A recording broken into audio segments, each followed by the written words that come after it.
Nadakip ang isang lalaki na ilang beses pinagamit umano ng droga ang isang dalagita saka pinagsamantalahan ng biktima.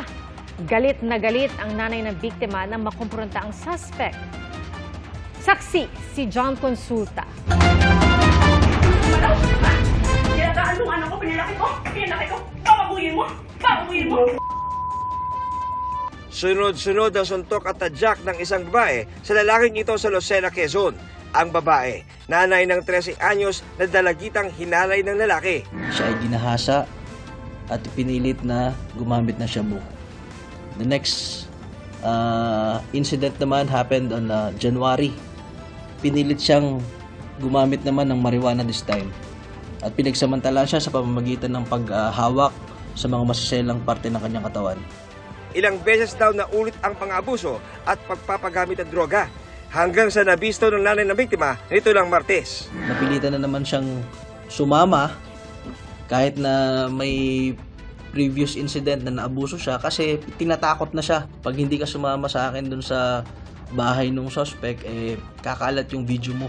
Gusto ko po siya mabulok sa kulungan para po mabigyang hustisya ang kabaguyan ng ginawa niya at para din po wala ng ibang bata pa magbiktima. Naharap sa reklamong statutory rape ang suspect na kasalukuyang nakakulong sa NBI Lucena. Halos 9 milyong pisong halaga ng shabu naman ang kinumpiska sa bypass sa Makati City kahapon. Nahulihan umano ng 1.3 na kilo ng shabu ang arestadong mag-live-in partner.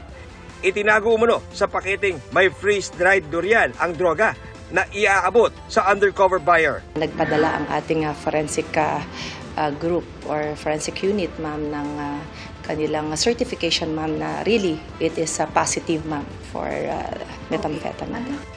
Dati na ring nakulong ang isa sa mga suspect na hindi lang daw sa NCR nag-ooperate, kundi pati sa ibang lugar sa Luzon. 2015 for frustrated homicide and 2024 obstruction of justice. Naharap ang mga suspect sa reklamong paglibag sa Comprehensive Dangerous Drugs Act.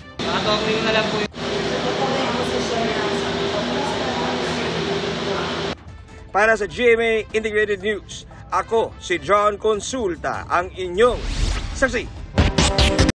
Mga kapuso, maging una sa saksi. Mag-subscribe sa GMA Integrated News sa YouTube para sa iba't ibang balita.